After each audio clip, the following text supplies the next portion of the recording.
బ్రహ్మోత్సవాల సందర్భంగా దేవునికి ప్రభుత్వ లాంఛనాలు సమర్పించే సందర్భంలో 23 క్లేమోర్ మైన్స్ నా మీద బ్లాస్ట్ చేసి సాక్షాత్ వెంకటేశ్వర స్వామి నాకు ప్రాణభిక్ష పెట్టాడు తప్ప ఇంకోటి కాదని చెప్పి విజ్ఞప్తి చేస్తున్నా.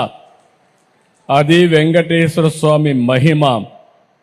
నేను చిన్నప్పుడు కూడా మా కుటుంబం కానీ చిన్నప్పటి నుంచి మా ఇంటి దైవం వెంకటేశ్వర స్వామి.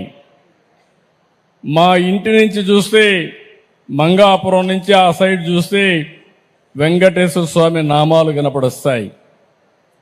ఆయన్ని చూస్తూ బతికాం.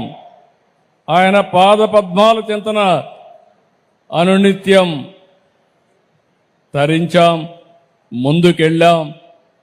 అందుకే నేను ఎప్పుడు కూడా వెంకటేశ్వర స్వామికి గాని అప్రతిష్ట పాలొచ్చే ఏ పని చెయ్యను, ఎవరిని చెయ్యనియనని మరొక్కసారి మీ అందరికీ విజ్ఞప్తి చేస్తున్నా.